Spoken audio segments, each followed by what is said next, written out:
Alright, let's talk about one of the most thoughtful voices of the 19th century, Matthew Arnold. He wasn't just a poet, he was also one of the greatest critics of his age, blending poetry, philosophy, and social commentary in a way that still feels modern today. Arnold was born into a distinguished English family.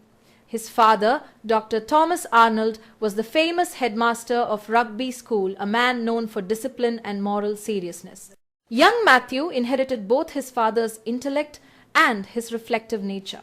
He studied at Balliol College, Oxford, where he graduated with distinction, and that's one of those details that has been asked in exam. After Oxford, Arnold didn't dive straight into writing full-time. He actually worked as a school inspector, traveling all over England, and yes, that's another exam point to remember. This job exposed him to the conditions of common people, shaping his views on education, culture, and moral values. In 1857, he became the first Oxford professor of poetry to lecture in English rather than Latin, an important milestone in literary history. Make sure to underline that one mentally, it's been directly asked in exam. Now, Arnold's writing life is split between poetry and criticism, but both share a single purpose to bring clarity and order to modern life. He saw Victorian society as morally confused and spiritually restless. Industrialization was booming, religion was losing its grip, and faith in progress was replacing faith in God. Arnold stepped in as a kind of cultural guide, trying to restore balance through what he called culture. His key prose work, Culture and Anarchy, explores that very idea. Here, he defines culture as the study of perfection, or more famously, as the best that has been thought and said. Through culture, he believed society could rise above chaos and materialism. And that phrase has been asked in exam more times than any other. In his poetry, Arnold expresses a deep sense of melancholy and loss, a feeling that faith and certainty were fading in the modern world. His most famous poem, Dover Beach, captures this perfectly. Standing on the cliffs of Dover, he listens to the ebbing tide and feels the melancholy, long, withdrawing roar of the sea of faith. It's one of the most quoted images of Victorian doubt. Other major poems include The Scholar, Gypsy, and Thyrsis, both set in the Oxford countryside. They're meditative and nostalgic, celebrating the lost unity of imagination and faith. His dramatic poem, Empedocles on Etna, explores similar themes, man's inner conflict between passion and reason. Then there's Sohrab and Rustum, a beautiful narrative poem drawn from Persian legend. Arnold retells it in the grand style of classical epics, showing his admiration for Homer and his belief that poetry should be noble and serious. In his prose, besides Culture and Anarchy, Arnold gave us Essays in Criticism, where he argued that criticism should be a disinterested endeavor to learn and propagate the best that is known and thought in the world. Again, that line is worth memorizing. It defines modern literary criticism. He also wrote on translating Homer and on the study of Celtic literature, showing his wide intellectual curiosity. Interestingly, even Walt Whitman, the great American poet, once called Arnold a literary dude, a playful jab that's also found its way into exam questions. And here's one more fascinating note. After reading Charlotte Bronte's Villette, Arnold famously wrote that her mind contained nothing but hunger, rebellion, and rage. That comment, sharp as it sounds, reveals how seriously he took the moral tone of literature, and yes, that's another line to remember for exam. Arnold's later works, like God and the Bible and the study of poetry, continue his mission to link moral insight with intellectual clarity. In the study of poetry, he calls poetry a substitute for religion, suggesting that in an age of doubt, poetry can provide the spiritual nourishment people once found in faith.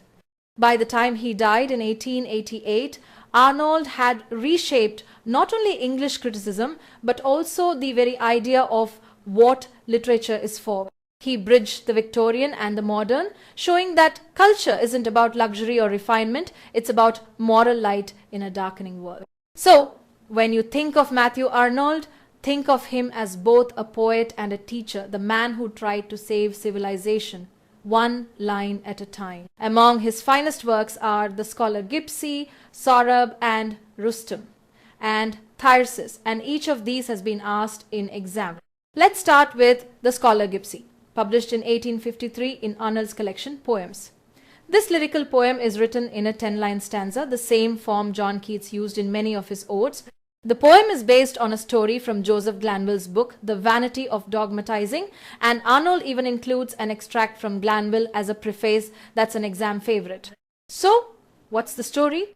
It's about an Oxford scholar who leaves the university tired of formal learning and joins a wandering band of gypsies to learn their imaginative powers.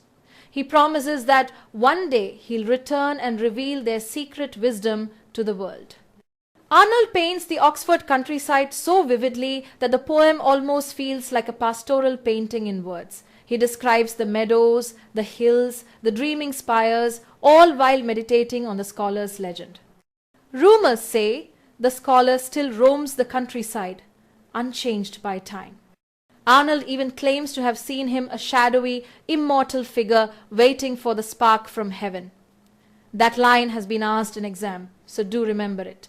For Arnold, this figure of the scholar gypsy represents purity of purpose, the dreamer untouched by the modern world's weariness. The poet himself, weighed down by doubt and distraction, envies the gypsy's single-minded faith. In short, the scholar Gipsy is about the eternal search for inspiration and truth, unspoiled by the restless intellect of modern life. Now, moving on to Sohrab and Rustum, an episode also published in 1853. This poem retells the tragic Persian legend of the warrior Rustum, who unknowingly kills his own son Sohrab in battle. Arnold drew the story from Sir John Malcolm's History of Persia and wrote it in blank verse spanning 892 lines. He aimed to capture what he called the grandeur and rapidity of Homer. That's a phrase worth remembering for exam. The poem's tone is noble, restrained, and deeply emotional, showing Arnold's fascination with heroism, fate, and moral conflict. Finally, let's turn to Thyrsis, written in 1866 and published the next year in New Poems. It's Arnold's beautiful elegy for his friend Arthur Hugh Clough, who had died a few years earlier. Like the scholar Gipsy, Thyrsis uses the 10-line stanza form, and yes, that's another exam question, and it returns to the same Oxford countryside, now transformed by memory and grief. The poem runs through 24 stanzas filled with pastoral imagery. Clough is represented as Thyrsis, the shepherd poet, a figure borrowed from classical pastoral tradition. Arnold wanders through the landscapes they once shared as students, reflecting on youth, friendship, and lost ideals. It's both a tribute to Clough and a continuation of the scholar Gipsy, another vision of the poet searching for faith and meaning in a changing world. So, if you remember just a few key takeaways. The scholar Gipsy lyrical, based on Glanvill, about an immortal wanderer. Sohrab and Rustum epic tragedy in blank verse, imitating Homer's style. Thyrsis elegy for Clough, set against the Oxford fields of memory.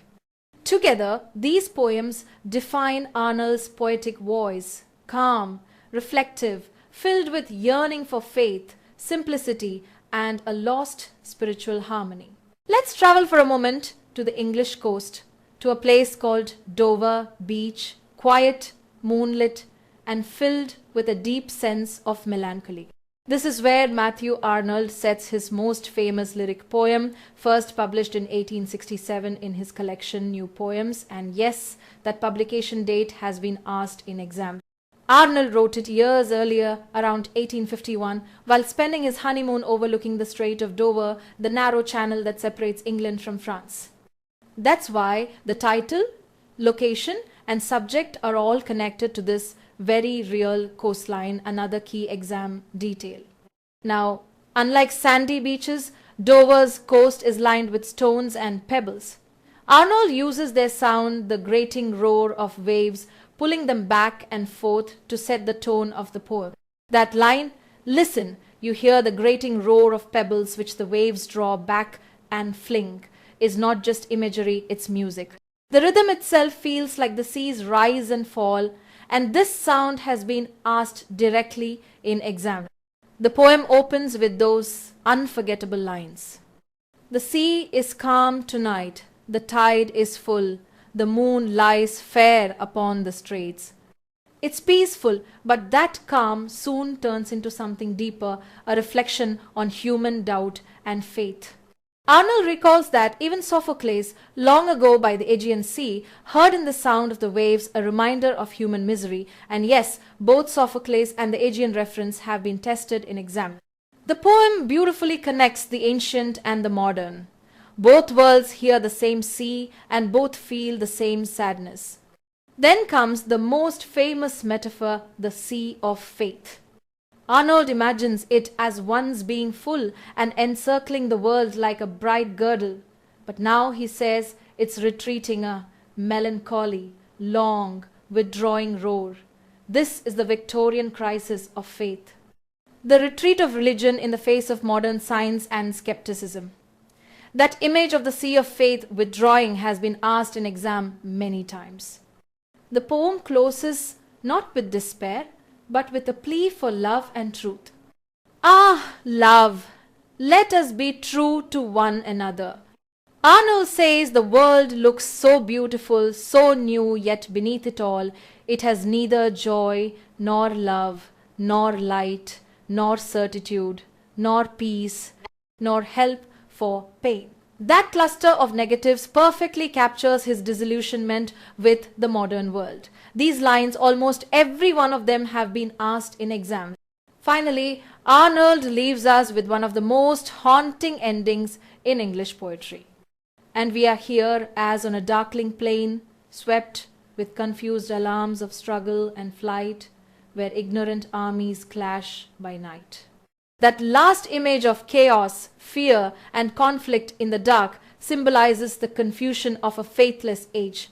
And yes, it's another major exam line. So, what makes Dover Beach unforgettable? It's lyrical, philosophical, and deeply human. It begins as a love poem and turns into a meditation on loss, the loss of certainty, of meaning, of faith.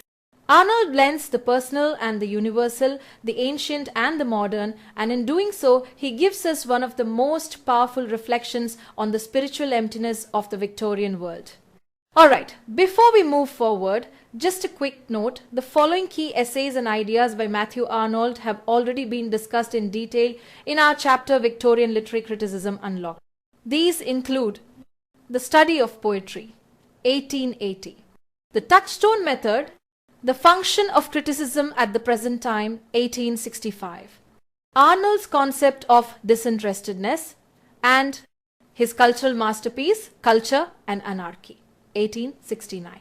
Since we've already explored their themes, context and exam points thoroughly there, we'll move ahead without repeating them here.